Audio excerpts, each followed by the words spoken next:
পার্টির সঙ্গে তো তারা কোয়ালিশনে গেছেন, এবং সেটি তারা কেন গেছেন সেটির ব্যাখ্যা তো উনি পরিষ্কার করে দেন। ভালো প্রশ্ন করছেন। আপনি যদি বলেন নারী নেতৃত্ব তার দল থেকে তারা আমির বানাবে না, আর নারী নেতৃত্ব সমর্থন করে না, আবার বলছেন যে তারা নির্বাচনে গেছে 2001 সালে নারী নেতৃত্ব মেনে তারপরে কোয়ালিশনে গেছেন, ফাইন। আচ্ছা, মুক্তিযুদ্ধের চেতনার পক্ষের শক্তিকে রেকর্ডেড আমাদের কাছে আওয়ামী লীগ, মানে মুক্তিযুদ্ধের চেতনার ব্যবসা 15 বছর টানা করছেন, যে মুক্তিযুদ্ধের পক্ষের শক্তি বলতেই তারা। 2001 সালে যখন নির্বাচন হয়, নির্বাচনের আগে ক্ষমতায় ছিল কে? আপনার শেখ হাসিনা, মানে আওয়ামী লীগ।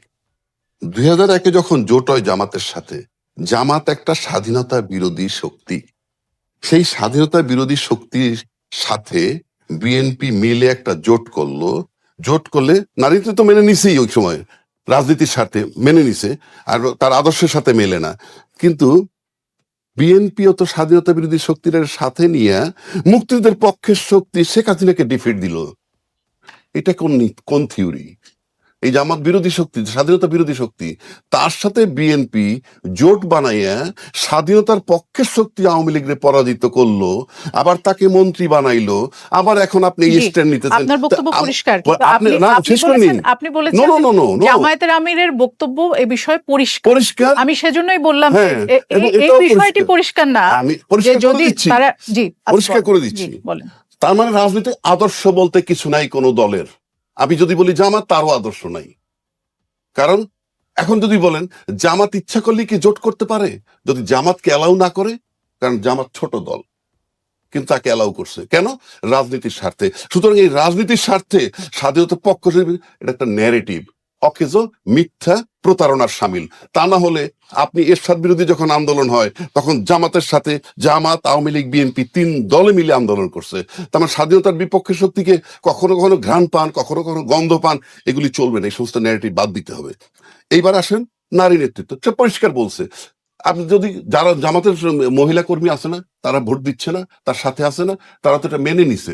যারা মেনে তার সাথে যাবে যাবে, না গেলে না যাবে। আমি আমার স্ট্যান্ড ক্লিয়ার করলাম, সকাল বিকাল চেঞ্জ করতেছি না। আর আমরা তো কতক্ষণ স্বাধীনতার পক্ষের শক্তি, কতক্ষণ রাজাকার সাথে নিয়ে আন্দোলন করে কাজে এইগুলা পরিষ্কার। জামাত ওই দিক থেকে ক্লিয়ার। নারীদের ভোট নিতে যখন তাদের সমস্যা নাই, তাহলে 300 আসনের একটিতেও নারী প্রার্থী দিতে তাহলে জামাত সেটা আসে। যদি আপনি বলেন কেন দিল না, এটার উত্তর কি আমি দিতে পারবো?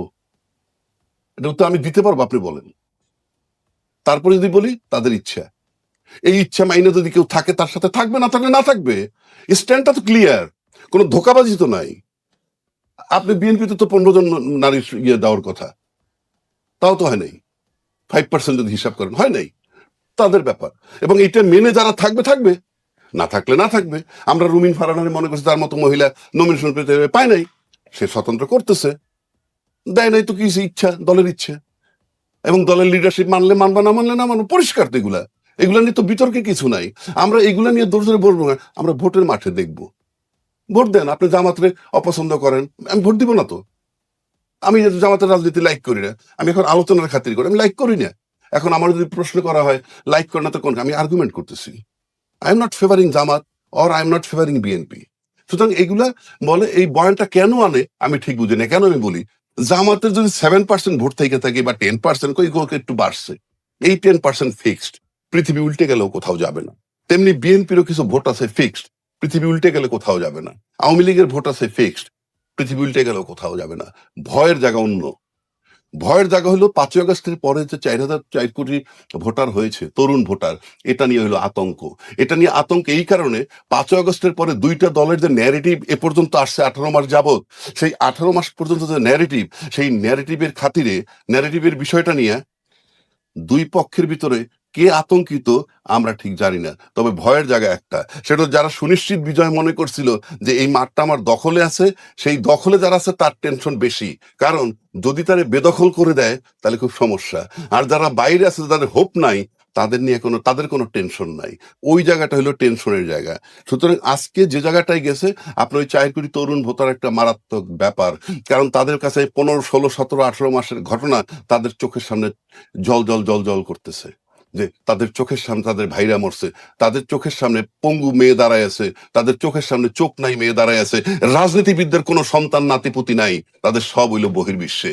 এবং এই রাজনীতিবিদরা তাদের সন্তান বহির্বিশ্বে, নাতি বহির্বিশ্বে বিদায় দেশটা নিয়ে তারা ভাবে না। তাদেরকে ফেরত আনেন, আইনে রাখেন, দেখবেন দেশটাকে ঠিক করতে চাইবে।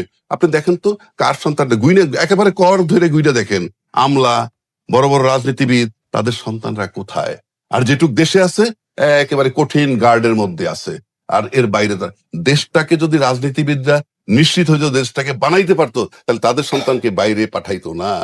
তাদের সন্তানকে বাইরে, সন্তান নাতি সব বাইরে থাকে, আর এই দেশ থেকে তারা টাকা পাঠায়, তাদেরকে লালন পালন করে। এর ভিতরে বহু লোক আছে আমরা চিনি, যাদের ছেলে কানাডা পড়ে, একেবারে হাতে কোনো নাম বলতে পারে, বলি না, শুধু তাদের ইজ্জতের জন্য। কয় টাকা বেতন পায় জানি, তার 2 ছেলে কানাডা পড়ে। অমুকি কয় টাকা পায় আমরা জানি, সে মিডিয়ার লোক আছে, আমলাদের লোক আছে, পড়ে। কারণ দেশটা আপনি আমাদের জন্য জঙ্গল বানাইয়ে রাইখা আপনারা এখান থেকে লুইটা পুইটা বহির্বিশ্ব চালাচ্ছেন। যতক্ষণ পর্যন্ত এইগুলা বন্ধ না হবে, অতক্ষণ পর্যন্ত এই দেশ রাজনীতিবিদরা ঠিক করতে পারবে না। 1, 2, রাজনীতিবিদের কোনো রোলই নাই ব্যক্তিগতভাবে। আমি বলবো রাজনীতিবিদদের চালায় 3টা সেক্টর: মিডিয়া, আমলা এবং বিজনেস সেক্টর, যাদেরকে অলিগার্ক বলি আমরা, বড় বড় বিজনেস সেক্টর। এই 3টা সেক্টরের কাছে রাজনীতিবিদরা পুতুল, জাস্ট পুতুল। এবং সেই জন্য আপনি রাজনীতিবিদদের কোনো রোলই নাই। আপনি দেখেন রাজনীতিবিদদের কি রোলটা আছে, কে কি এস আলমরে আমরা গালাগালি করছি 15 বছর ধরে, সেই এস আলম 100% সেফ আছে, তার সমস্ত অ্যাসেট সেফ আছে। ওই ক্ষতি হচ্ছে কার? আবার আপনি যদি বলেন যে গরিবরা আমরা এই জিনিসগুলো সাহায্য করব, কোত্থেকে আনবেন? ট্যাক্স ইম্পোজ করবেন। কার উপরে ট্যাক্স ইম্পোজ করবেন?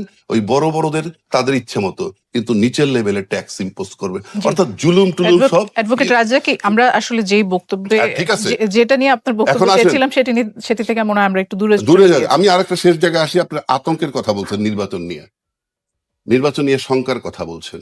এবং এই যে পরিস্থিতিটা আমি বললাম, এই পরিস্থিতি ওই 4 কোটি ভোটার নিয়ে চিন্তিত, এবং জুলাই চেতনার ধারণ করে তাদেরকে ভোট দিবে, যারা চাঁদাবাজ তাদেরকে ভোট দিবে না। তাহলে দেখা যাবে যে ভোটগুলা কোথায় যাচ্ছে।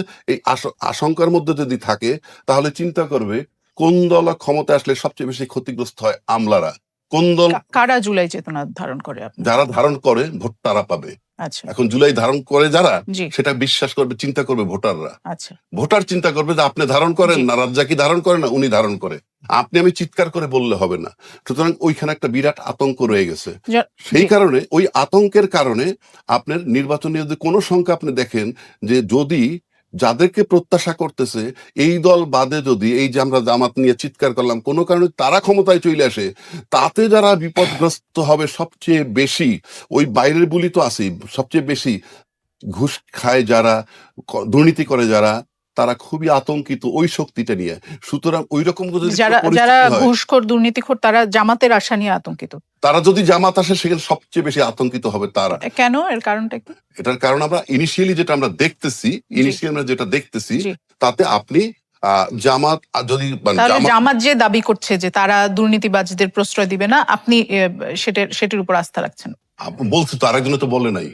যেমন ধরেন, আমি ক্ষমতায় আসলে দুর্নীতি বন্ধ করব, আমি ক্ষমতা আসলে চাঁদাবাজি হবে না, আমি ক্ষমতা আসলে হত্যার বিচার করব, এই কথাগুলো আমি তো শুনতে চাই মানুষ।